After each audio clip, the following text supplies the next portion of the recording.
The Snail and the Whale. This is a tale of a tiny snail and a great big grey-blue humpback whale. This is a rock as black as soot, and this is a snail with an itchy foot. The sea snail slithered all over the rock and gazed at the sea and the ships in the dock.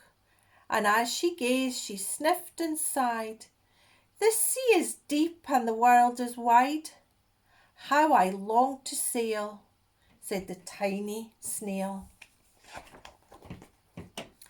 These are the other snails in the flock, who all stuck tight to the smooth black rock, and said to the snail with the itchy foot, "Be quiet, don't wriggle, stay still, stay put."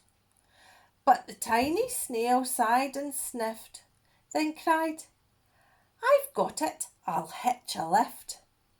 This is a trail of the tiny sea snail, a silvery trail that looked and curled and said, "Lift wanted around the world." This is a whale who came one night when the tide was high and the stars were bright, a humpback whale immensely long, who sang to the snail a wonderful song of shimmering ice and coral caves and shooting stars in enormous waves. And this is the tale of the humpback whale.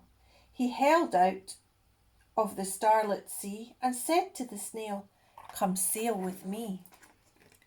This is a sea so wild and free that carried the whale and the snail on his tail to towering icebergs and far-off lands with fiery mountains and golden sands.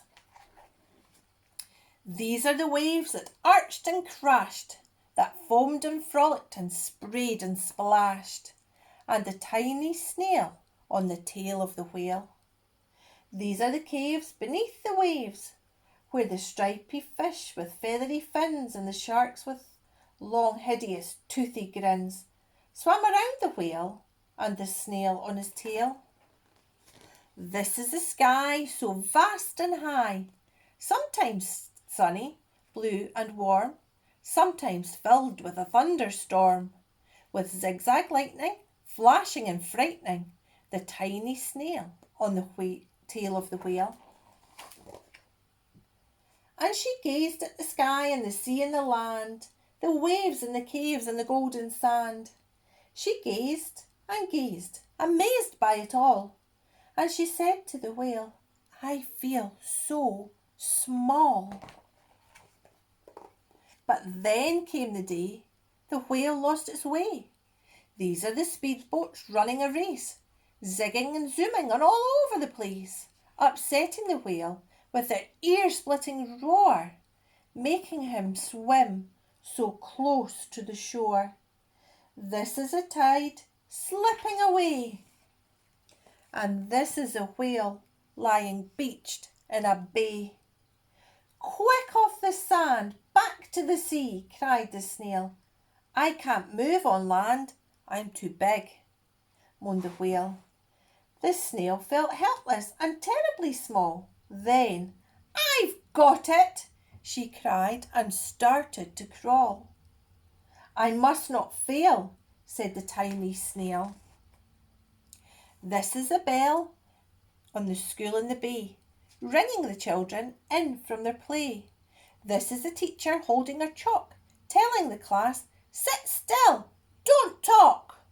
This is a board as black as soot, and this is the snail with the itchy foot. "A snail, a snail!" The teacher turns pale. "Look," said the children, "it's leaving a trail." This is a snail. This is a trail of the tiny snail, a silvery trail saying, "Save the whale."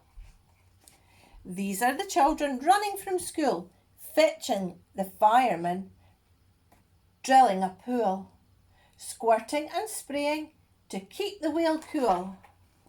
This is the tide coming into the bay, and these are the villagers shouting, "Hooray!"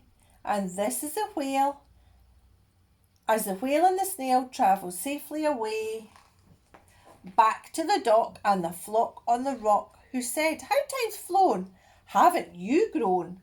and the whale and the snail told their wonderful tale of shimmering ice and coral caves and shooting stars and enormous waves, and of how the snail, so small and frail, with her looping and curling and silvery trail, saved the life of the humpback whale. Then the humpback whale held out his tail, and on crawled snail after snail after snail, and they sang to the sea as they all set sail on the tail of the great grey blue humpback whale.